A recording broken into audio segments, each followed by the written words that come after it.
I have a question for you. Do you think it's possible to spoil future episodes of She-Hulk? Because I kind of think like they do that themselves. She-Hulk was supposed to be the show that every woman can relate to, and yet it seems like the only people who relate to it are the writers themselves. The triggers are anger and fear. Those are like the baseline of any woman just existing. It's a self-report, a self-insert, which seems to have her entire life backwards. She-Hulk is a character who's simultaneously lonely and miserable. Sorry, I'm sad and lonely. And yet the only thing she seems to care about in life is getting back to her job. Her career matters more to her than being a superhero, saving lives, or even spending time with her family. So I'm clearly nailing it at all of these things. When am I ever going to use this as a lawyer? All of her problems are caused by her own life choices, and yet we're supposed to feel compassion for her. This is someone who literally went out and catfished a bloke, and then the next night, when he found out what had happened, we're supposed to feel sorry for her, because she's upset about what he did to her, apparently. Even though it's all entirely her fault. Who are you? Jen. Not in Hulk form. Unexpected. I made breakfast. Yeah, I'm gonna go. Whatever, hot doctor's a cliche anyway. Kind of a bummer way to end this episode. Wrap all of this delicious bundle up into something which has the comedy of a 3-year-old, and you end up with a show which I don't think really appeals to many people. But it's not just a problem of who is this show made for that's really the big issue. It's that everybody seemed to understand that it was going to be an issue before the show was even released. This is the show of legal paperwork, which we knew is what the MCU fans were screaming for. Yeah. Absolutely. For instance, can you imagine making a show where your main character is so horrible, so dislikable, that you have to keep bringing in other characters just to try and distract you from the main one? And no, I don't mean Galadriel in Rings of Power, because that's what we've got in She-Hulk. Every episode has a cameo. Just bring in somebody else that we hope you like more to give us a week of Twitter armor. You look happy. I guess you saw that Wong is back. God, everybody loves Wong. It's like giving the show Twitter armor for a week. And to hopefully distract from everything else in the show. Like, we brought an alcoholic on. That's funny, isn't it? You can finish it if you want. I'm not sick. I promise to tell the truth. But I can understand why they needed to change tactics, because this is meant to be a legal comedy, where they realized that none of them were adept at writing rousing trial scenes. And the comedy, well, it's non-existent. There's been one joke that raised a smirk out of me out of 4 episodes. I also have a bird. And even if you go on Twitter every week and look at what people are talking about the episodes, it's never about the story and the plot or the characters, no. You know what it is? There's lots of screenshots of the show talking about all the references that they've done to other different Marvel products or Easter eggs. It even got down to the point in the last episode where people started talking about how old one of the actors were, as if that's a reason that anybody watches a show in the first place. These aren't draws. That's not going to bring in an audience. You're supposed to hook your audience in so they want to see the next episode, not come up with whatever gimmick you think will draw people in next, which Daredevil certainly seems to, considering he was the one which they showed first of all. He was in the original trailer, and yet we're still multiple episodes into the series, and we keep hinting and talking about him all the time. Maybe this'll be the week he appears. They know he's going to be the biggest draw for the series. People want to see what they do to his character, and that's also what people are most worried about. How on earth are they going to destroy him next? Just like they did with Wonga's Portal that dropped me off at Wonger's house. Congratulations on making the Sorcerer Supreme get with someone who's an alcoholic demon worshipper. Seriously, if you start getting with people who have been making deals with Mephisto, can I just kindly suggest that you raise your standards? You'd think the Sorcerer Supreme would be quite the catch, despite the fact that they've turned him into a stupid moron that was more than happy to destroy the entire multiverse. I need the Darkhold spells. Tell me what you know. You have to kill me. Not you. Them. The Darkhold wants a copy!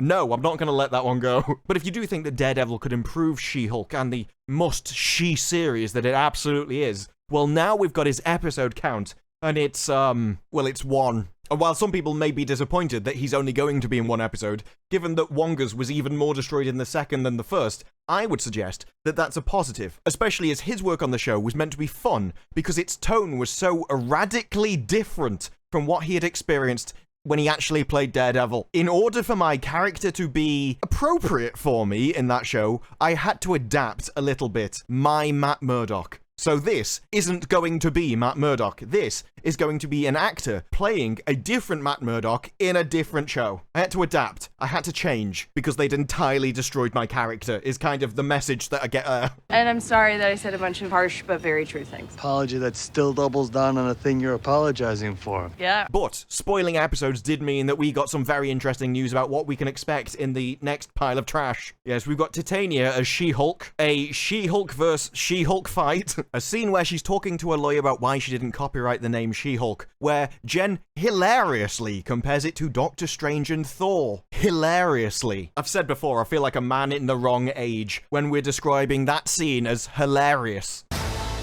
Girl, your ass looks crazy right now. And the trailer ends in a fun, fourth wall breaking moment for Jen.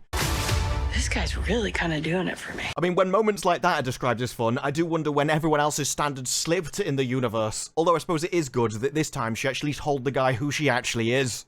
Who are you? But don't worry, if you're concerned about She-Hulk and the kind of quality we've had so far, it's clear the best is yet to come. Because if you care about the private lives of characters that don't exist and what they do when the cameras aren't even there and the stories about them aren't even told, She-Hulk is the show for you. We are revealing everything about them and what they do behind closed doors when they're not even in the show. What does their boss's wife look like when she's got no makeup on? That's what I really want to know. That's gonna draw me into the series, I'm sure. Seriously, if I don't find out her body count when she was 35, I don't think I can even go on in the world anymore. But no, now I'm supposed to be concerned about what she does with her mouth off camera. Could you not have written anything just even slightly interesting? And no, I don't care about that for the same reason I don't care about what she ate for breakfast this morning. Largely because she doesn't even exist. So what happens on a regular Tuesday when you just have to do laundry? That's really kind of the slice of life that this show kind of explores. There was a lot of eating. There was a lot of food. And I remember a better time for She-Hulk. A time where people only talked about the size of her muscles and her CGI.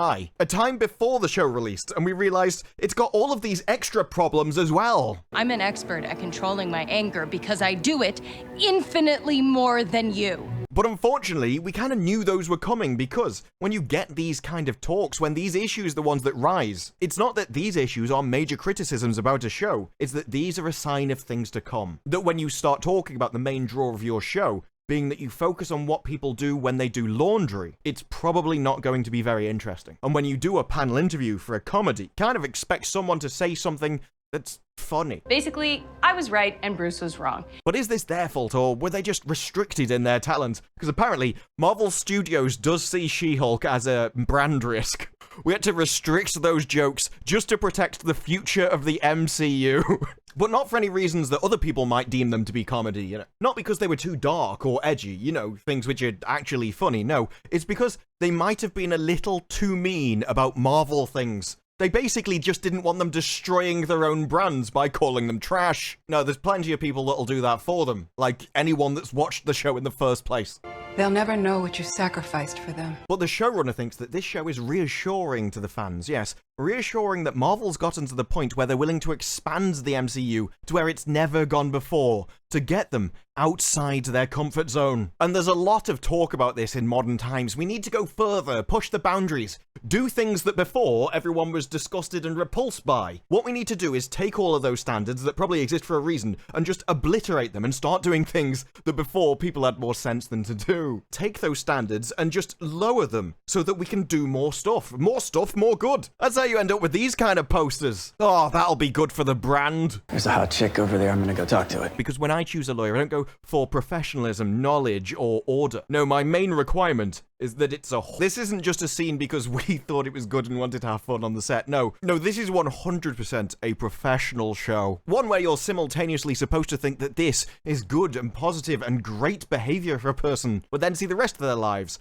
where they're just miserable and alone because they've sacrificed everything that matters, everything of meaning in the world for this, which was the entire intention of She-Hulk, as the director defends Season 1's unusual plot. This was going to be a different approach. They think that this miserable, lonely, career-focused existence is simply a woman living a very regular life, and that the luxury of the series is that it doesn't have a plot, and that actually you never really get to know characters when you put a plot in a TV series. And I think they've demonstrated what happens when your show is completely devoid of any content. This is a show purely based on their own personal ideas, their own personal lives. Well, it turns out most people's real life is quite boring, and so you've got to focus on other things, like cameos or drama. Talk about how the fans are entirely divided because of what we put in at the end, despite the fact that the director themselves said that this was either going to be the most amazing thing ever or entirely break the MCU, focusing on oh-so-random comedy from unseen poems of the series, and coming out ahead of time and saying Episode 4 is going to be a fan favourite because of Wonga's. Yeah, I think you nailed that one. She-Hulk may have been one of the most predictable disasters of the MCU. You could tell from the interviews right at the start that these people had nothing. Their descriptions of the show just weren't interesting, they weren't entertaining, and they appealed to nobody. But when you start talking about how every woman's going to relate to this, you know they're just talking about themselves and their own lives, because they live a life entirely separate to everybody else. But what's worse is they seem to realize their own problems of their life, but also simultaneously be proud of them. How we can create something which is lonely and miserable, but still go, yeah, you know, you probably should just push for that career after all at the cost of everything else. We just started a superhuman law division, and I want you, well, the She-Hulk, to be the face of it. God, is this why they hired me? Okay, this sucks. Should be able to enjoy it. I just got an amazing new job, and I can't. Everyone around here is gonna think this is the only reason I got the job. It's so unfair. These dodos never had to deal with this on their first day at work. You'll be dancing in the office as you go home of an evening and try to trick men on an app to even meet you. Maybe that whole Californian lifestyle isn't the best one to replicate. Maybe there was warning signs that someone who leads that lifestyle shouldn't really be creating a show about themselves. That someone who goes around arguing with you for weeks may not be something to put into media as an aspirational lifestyle. Hollywood loves to talk about role models, about how media influences people, and if you can see it, you can be it. And I only have one question for them. Does anyone think that She-Hulk is something that someone should aspire to be? Because I don't think it is. Well, those are just my thoughts. What are yours? Let me know down in the comments below. Like the video if you like the video. Subscribe. More videos like this in the future, and I will see you in the next one. And bye-bye.